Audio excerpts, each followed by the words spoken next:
नमस्ते दोस्तों, packing work तो हमारा जारी है। पैकिंग हो चुकी है हमारी अब तक।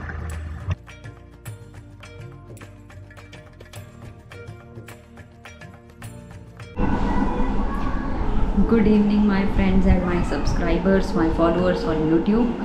हम इस बार जा रहे हैं बद्रीनाथ धाम, जो कि छोटा 4 धाम में से एक धाम है। और आज है 29 अक्टूबर। तो 8 या 8:30 बजे अपने घर से यानी कि गुड़गांव से निकल जाएंगे और इसके बाद हम आगे कंटिन्यू करेंगे सफ़र को। बद्रीनाथ 3 किलोमीटर आगे पड़ता है माना गांव। तो हम माना गांव से होते हुए वसुधारा का जो एक छोटा सा ट्रैक है 7 किलोमीटर्स का, उसको कंप्लीट कर।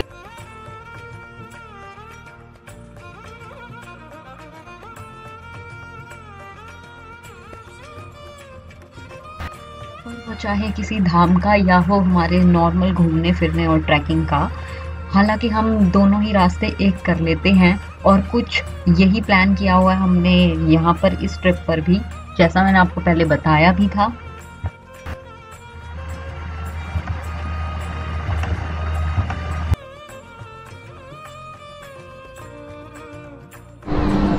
सो गुड मॉर्निंग पीपल, हम लोग पहुँच चुके हैं रुद्रप्रयाग खांकरा पे और अभी हमने यहाँ पे हॉल्ट लिया है।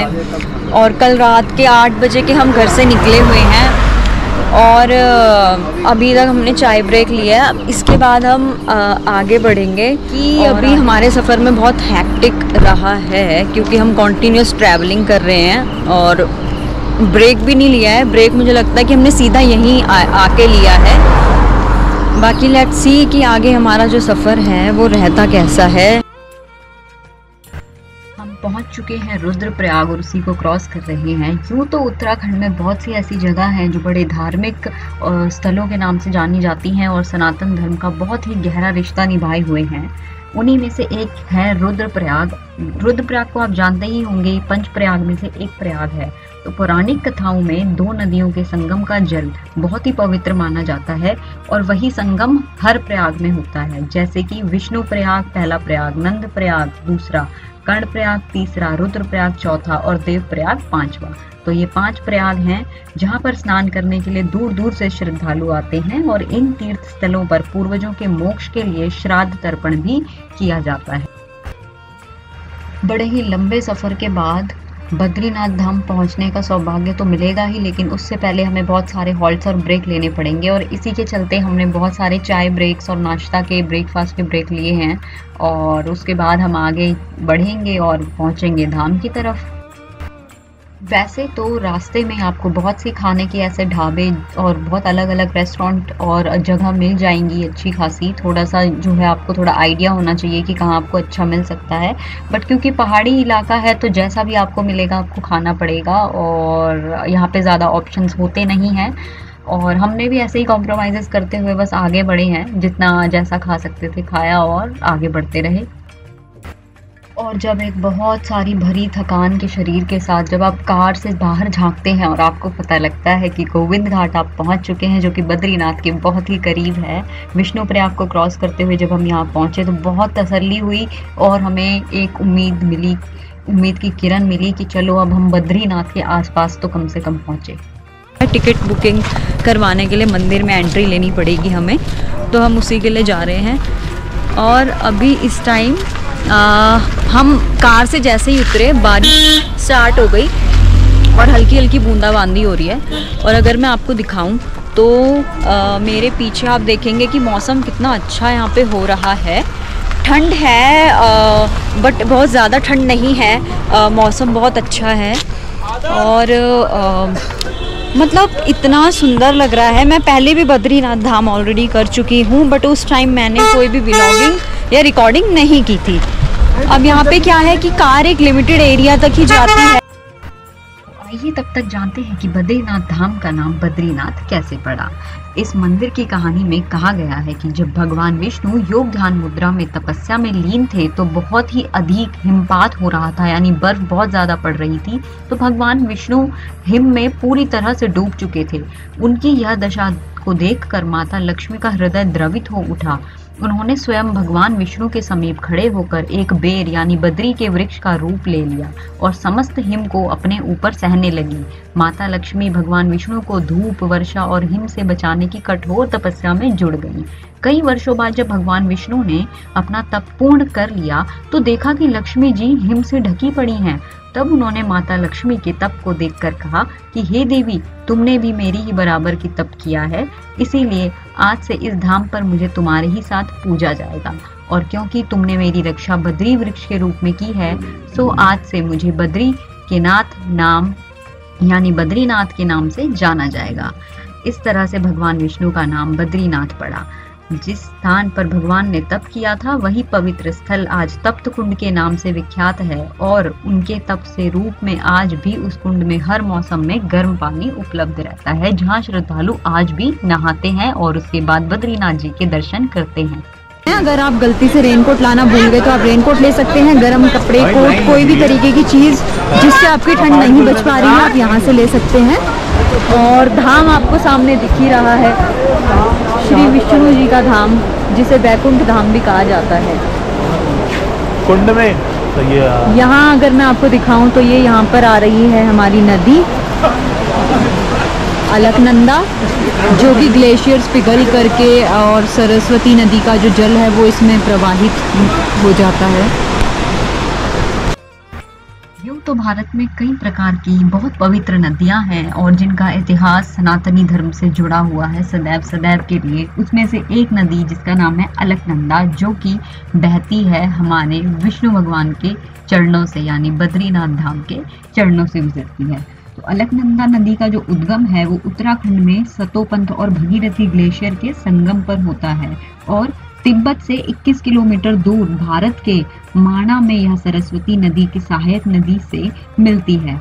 माणा से 3 किलोमीटर नीचे अलकनंदा बद्रीनाथ के हिंदू तीर्थ स्थल से होकर बहती है और यह आगे देवप्रयाग में भागीरथी नदी से मिल जाती है और गंगा नदी के रूप में आगे बढ़ती है। तो यह नदी मुख्य रूप से उत्तराखंड के गढ़वाल जिले में क्षेत्र में स्थित है और 195 किलोमीटर लंबी है।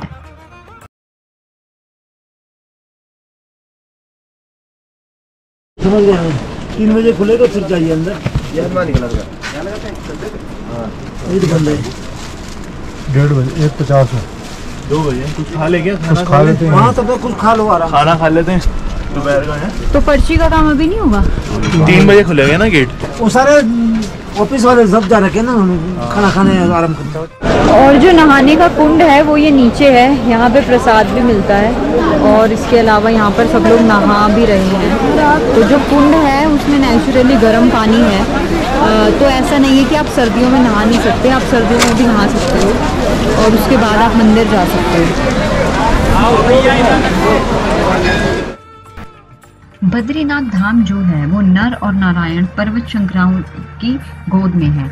अलकनंदा नदी के बाईं तरफ बसे आदि तीर्थ बद्रीनाथ धाम श्रद्धा व आस्था का अटूट केंद्र है और दूसरी तरफ यह तीर्थ हिंदुओं के 4 प्रमुख धामों में से एक है। यह पवित्र स्थल भगवान विष्णु के चतुर्थ अवतार नर एवं नारायण की तपोभूमि है। इस धाम के बारे में कहावत है कि जो जाए बद्री वो ना आए उदरी, यानी जो व्यक्ति बद्रीनाथ के दर्शन कर लेता है उसे माता के गर्भ में दोबारा नहीं आना पड़ता, यानी कि प्राणी जन्म और मृत्यु के चक्र से छूट जाता है। क्योंकि सीजन का टाइम है और मंदिर के पास हमें यही एक जगह और एक रहने की जगह मिली है जिसका नाम था चौहान पैलेस। तो हम यहाँ रुके हैं और 3000 रुपीज़ पर रूम रेंट है और एक रूम में 3 बेड हैं, तो 3 लोग वहाँ पर रह सकते हैं। तो ये कुछ इस तरीके का दिखता है।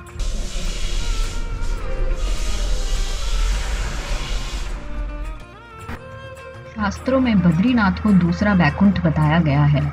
एक बैकुंठ क्षीर सागर है जहां भगवान विष्णु निवास करते हैं और दूसरा भगवान विष्णु का निवास बद्रीनाथ बताया गया है।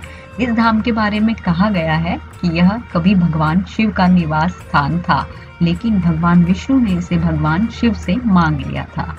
और ये 2 पर्वतों के बीच में बसा है नर और नारायण। बद्रीनाथ धाम इतने खूबसूरत जगह पर है जहाँ पे भगवान विष्णु के अंश नर और नारायण ने भी तपस्या की थी। नर अपने अगले जन्म में अर्जुन और नारायण श्री कृष्ण के रूप में पैदा हुए थे।